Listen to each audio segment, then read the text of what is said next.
Hello everyone, welcome to EduTap. So in today's BRBL in 30 Days series, we are going to discuss the topic meaning and essentials of contract of sale.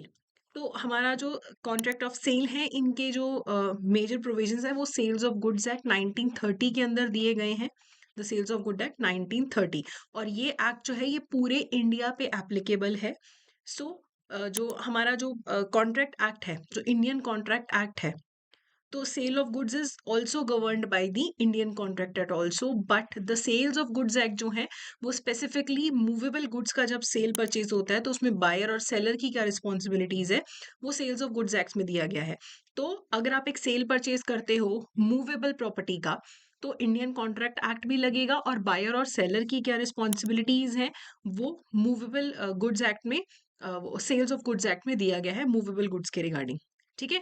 तो goods की अगर हम बात करें तो goods का मतलब होता है under the sales of goods act में गुड्स का मतलब होगा कोई भी टाइप की मूवेबल प्रॉपर्टी, कोई एक्शनेबल क्लेम या मनी के अलावा जो मूवेबल प्रॉपर्टी होती है जिसमें स्टॉक्स, शेयर्स आ गया, इवन जो ग्रोइंग क्रॉप्स है, ग्रास है, या जो भी ऐसी चीज जो चाहे लैंड के साथ अटैच्ड है लेकिन जिसे काट के बाद में सेल किया जा सकता है। जैसे अब आप बोलो कि जो क्रॉप्स हैं वो तो ज़मीन से जुड़ी हुई हैं, वो मूवेबल कैसे? लेकिन उनको काट के सेल कर सकते हैं ना, तो वो भी गुड्स की कैटेगरी में फ़ॉल करेगा।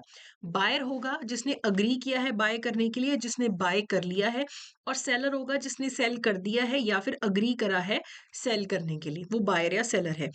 प्राइस होता है जो मनी कंसिडरेशन है, जो पैसा दिया जाएगा। डिलीवरी होता है, डिलीवरी टर्म यहाँ पे जब यूज़ होता है उसका मतलब होता है voluntary transfer of possession from one person to another. अगर मैं पोजेशन अपने पास से आपको वॉलंटरीली ट्रांसफर कर रही हूं तो वो डिलीवरी की कैटेगरी में फॉल करेगा। फिर एक टर्म होता है documents of title to goods. इसमें आपकी bill of lading, dock warrant, warehouse keepers certificate, wharfinger certificate, railway receipt, multi modal transfer document, जो भी ऐसे डॉक्यूमेंट हैं जो ये प्रूफ शो करते हैं ऑर्डिनरी कोर्स ऑफ बिजनेस में, जिससे ये शो होता है कि पोजेशन या कंट्रोल ऑफ गुड्स किसके पास है, कौन ऑथराइज्ड है ना, किसके पास पोजेशन है, कंट्रोल ऑफ गुड्स है। ऑथराइज्ड बाय एंडोर्समेंट और डिलीवरी टू ट्रांसफर और receive goods as the possessor of the document. अगर मेरे पास बिल ऑफ लीडिंग है, डॉक वारंट है, तो ये प्रूफ है कि मेरे पास कंट्रोल ऑफ द गुड्स है, मेरे पास पोजेशन है। ओके। फ्यूचर गुड्स का मतलब होता है गुड्स टू बी मैन्युफैक्चर्ड और प्रोड्यूस्ड और acquired by the seller after making of the contract of sale. तो फ्यूचर गुड्स का मतलब है गुड्स या जो मैन्युफैक्चर होने हैं या प्रोड्यूस होने हैं या एक्वायर होने हैं by the seller after making the contract of sale. Future के गुड्स की बात कर रहे हैं ना, जो भी मैन्युफैक्चर होने हैं, प्रोड्यूस होने हैं। स्पेसिफिक गुड्स का मतलब होते हैं जो अभी एग्जैक्टली आइडेंटिफाई कर दें कि ये वाले गुड्स हैं जिनके लिए हम कॉन्ट्रैक्ट ऑफ सेल कर रहे हैं। कोई फ्यूचर गुड्स नहीं है, अभी स्पेसिफिक ये पर्टिकुलर गुड्स हैं जो हम खरीदना बेचना चाहते हैं। उसके बाद एक टर्म यूज होता है इस एक्ट के अंदर जिसे हम बोलते हैं मर्केंटाइल एजेंट। मर्केंटाइल एजेंट एक ऐसा एजेंट होता है जिसके पास अथॉरिटी होती है गुड्स को सेल करने की या कंसाइन करने की, टू बाय द गुड्स और to raise money for the security of the goods. अगर मेरा बिजनेस है बहुत बड़ा तो मैंने एक एजेंट को असाइन कर दिया कि गुड्स बेचना, खरीदना, कंसाइन करने की रिस्पॉन्सिबिलिटी तुम्हारी है, तो वो मर्केंटाइल एजेंट हो जाएगा। ओके। उसके बाद एक टर्म आता है a contract of sale. Contract of sale of goods का मतलब होता है एक ऐसा कॉन्ट्रैक्ट है जिसमें सेलर अग्री करता है कि मैं तुम्हें ट्रांसफर कर दूंगा अपनी गुड्स की प्रॉपर्टी फॉर अ प्राइस, तो ये कॉन्ट्रैक्ट ऑफ सेल हो गया। जब एक्चुअली ट्रांसफर हो जाता है तो उसे सेल बोल देते हैं। अभी हम बात कर रहे हैं कि मैं तुम्हें ट्रांसफर कर दूंगी अपने गुड्स, तो ये कॉन्ट्रैक्ट ऑफ सेल है। जब एक्चुअली ट्रांसफर हो गया तो उसे हम सेल बोलेंगे। So a contract of sale is formed by an offer to buy. Contract of sale में अभी सिर्फ ऑफर होता है, जब एक्चुअली हो जाए तो सेल बोल देते हैं सिर्फ। ठीक है। ऑफर होता है कि एक पर्टिकुलर प्राइस के लिए मैं आपको सामान बेचूंगी और आप एक्सेप्ट कर रहे हो, तो ये हमारा कॉन्ट्रैक्ट ऑफ सेल हो गया। बायलेटरल होता है कॉन्ट्रैक्ट जिसमें दो पार्टीज इन्वॉल्व होती हैं, जिसमें एक बायर होगा और एक सेलर होगा, और मनी कंसिडरेशन होना चाहिए। अगर आप कॉन्ट्रैक्ट ऑफ सेल करना चाहते हो तो मॉनिटरी कंसिडरेशन होना चाहिए, बार्टर नहीं होना चाहिए कि मैंने तुम्हें ये दे दिया और तुमने मुझे ये सामान दे दिया, मैंने तुम्हें गाड़ी दी और तुमने मेरे को एक्टिवा दे दिया, तो वो तो बार्टर हो गया ना। नहीं, मनी कंसिडरेशन होना चाहिए कॉन्ट्रैक्ट ऑफ सेल के अंदर, और सिर्फ मूवेबल प्रॉपर्टी होनी चाहिए, इमूवेबल प्रॉपर्टी नहीं होनी चाहिए। जो इमूवेबल प्रॉपर्टी होती है जैसे लैंड और बिल्डिंग है, उसके लिए सेपरेट एक्ट है, जैसे कि ट्रांसफर ऑफ प्रॉपर्टी एक्ट। ये वाला जो सेल्स ऑफ गुड्स है एक्ट है, ये सिर्फ मूवेबल प्रॉपर्टी की बात करता है। ठीक है। और no particular form the sales of good act does not mandate a written contract. ये एक्ट कभी नहीं बोलता कि आपको रिटन कॉन्ट्रैक्ट करने की जरूरत है सेल करने के लिए। लेकिन अगर कोई ऐसे गुड्स हैं जिन पे ये वाला एक्ट भी लग रहा है और कोई और एक्ट भी लग रहा है जो बोल रहा है कि रिटन कॉन्ट्रैक्ट होना चाहिए, फिर रिटन कॉन्ट्रैक्ट भी हो सकता है। ठीक है। मान लो मैं कोई सामान बेच रही हूँ आपको, उस पे सेल्स ऑफ गुड्स एक्ट भी लग रहा है और उसके ऊपर कोई एग्रीकल्चर एक्ट भी लग रहा है जो बोलता है रिटर्न कॉन्ट्रैक्ट होना चाहिए, फिर रिटर्न होगा। Sales of goods act written contract की बात नहीं करता, वो तो बोलता है ओरल भी हो सकता है, रिटर्न भी हो सकता है, इम्प्लाइड भी हो सकता है कॉन्ट्रैक्ट। ओके।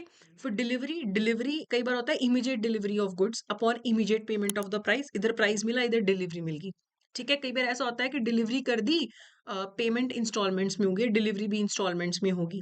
या ऐसा होता है कि पेमेंट भी बाद में कर देंगे, डिलीवरी बाद में कर देंगे। तो किसी भी तरीके से डिलीवरी हो सकती है कि अभी इमीडिएटली पोस्टपोन कर सकते हो पेमेंट, या डिलीवरी पोस्टपोन कर सकते हो। तो इस तरीके से कॉन्ट्रैक्ट ऑफ सेल आपका हो सकता है।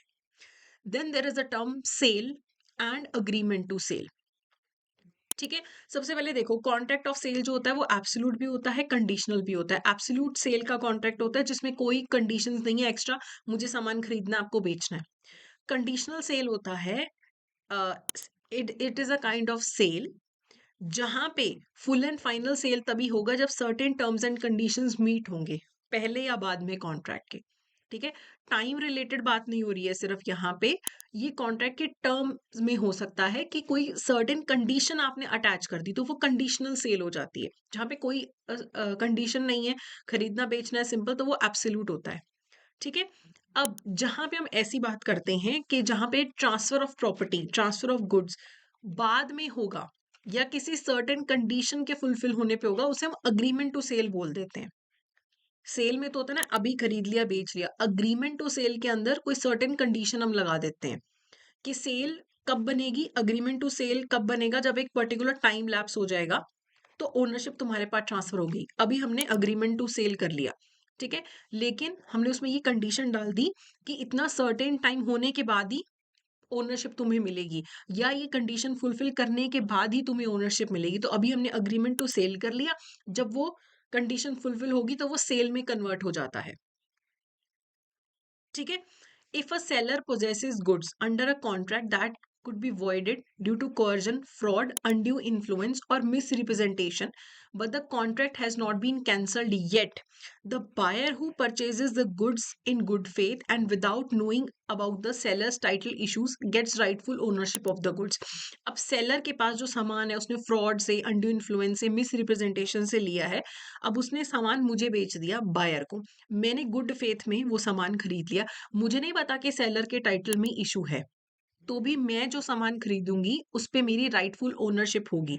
चाहे सेलर की जो ओनरशिप थी उसमें कोई दिक्कत थी, उसने कहीं से फ्रॉड से सामान लेके आया था और मुझे बेच दिया, लेकिन मैंने तो गुड फेथ में सामान खरीद लिया ना, तो मेरे पास राइटफुल ओनरशिप ऑफ गुड्स आ जाएगी। सो सेल और अग्रीमेंट टू सेल में क्या होता है, ड्यूटीज ऑलरेडी परफॉर्म कर ली दोनों पार्टीज ने, सेल होगी। अग्रीमेंट टू सेल में अभी हम प्रॉमिस करते हैं कि हम कोई कंडीशंस फुलफिल करेंगे। सेल में ओनरशिप ट्रांसफर हो जाती है, अग्रीमेंट टू सेल में ओनरशिप कब ट्रांसफर होएगी, अभी नहीं होती है, जब हम प्रॉमिस फुलफिल करते हैं तब होती है। सेल में जो रिस्क है वो बायर के पास चला जाता है, जिसने सामान खरीद लिया रिस्क उसका। अग्रीमेंट टू सेल में अभी सेलर के पास ही रिस्क रहता है क्योंकि अभी सेल कंप्लीट नहीं हुई ना, अभी सिर्फ अग्रीमेंट हुआ है। ठीक है। यहाँ पे सेल में buyer can sue for specific performance and delivery of the goods. अब सेल हो चुकी है, बायर को अगर कोई गड़बड़ लगती है, उसको सामान नहीं मिला, तो वो केस कर देगा कि भाई सेल हो चुकी है तो मुझे सामान क्यों नहीं मिला। अग्रीमेंट टू सेल में जो बायर है वो सिर्फ डैमेजेस क्लेम कर सकता है कि तुमने कोई कंडीशन नहीं फुलफिल करी, मुझे नुकसान हो गया, लेकिन वो सेल करने के लिए स्पेसिफिक परफॉर्मेंस के लिए सामने वाली पार्टी को सू नहीं कर सकता है। सेल में सेलर जो है वो अपना प्राइस क्लेम करेगा कि भाई सेल हो चुकी, तुम पैसे दे दो नहीं तो मैं सामान रोक दूंगा। अग्रीमेंट टू सेल में सेलर ने तो अभी सामान भेजा ही नहीं है, वो हो सकता है कि वो भी सामान वो तभी भेजेगा जब उसको पैसे मिल जाए। तो अग्रीमेंट टू सेल में भी बहुत चीजें अनफुलफिल्ड होती हैं और सेल में एक्चुअली सेल हो चुकी है। ठीक है। चलिए अब इसके रिगार्डिंग एमसीक्यूज कर लेते हैं। Which are the following features of contract of sale is incorrect. The sale of goods act covers only the sale of movable goods and not immovable. बिल्कुल सही, सेल ऑफ गुड्स एक्ट सिर्फ जो है वो movable goods की बात करता है, जो कॉन्ट्रैक्ट ऑफ सेल है। The price payable for the transfer of goods may be in the form of barter, तो नहीं, बार्टर नहीं होना चाहिए, सामान खरीदा उसके बदले में पैसे। सेल में दो पार्टीज होती हैं, बायर एंड सेलर, बिल्कुल सही। तो इनकरेक्ट कौन सा है? बी। चलिए, which of the following terms refers to the voluntary transfer of possession from one person to another? जो वॉलंटरी ट्रांसफर होता है पोजेशन का एक से दूसरे को, उसे हमने क्या बोला था? Delivery. Next is which of the following regarding the agreement to sale is incorrect? Agreement to sale के रिगार्डिंग क्या इनकरेक्ट है? When the transfer of goods has to happen based on certain conditions, it is agreement to sell. Conditions attached है तो भी agreement to sell है. Risk in goods is still with the seller. Agreement to sell में भी seller के पास ही रहता है जो risk है, क्योंकि उसने ट्रांसफर ही नहीं किया. See, seller has to part with the goods before he has paid the price. तो ऐसा कुछ नहीं है कि उसे seller has to part with the goods. पहले ही उसे सामान देना पड़ेगा प्राइस मिलने से पहले, ऐसा कुछ नहीं है, तो ये गलत है। ऐसा हो सकता है कि वो बोले पहले पैसा दो फिर मैं तुम्हें गुड्स दूंगा, ठीक है।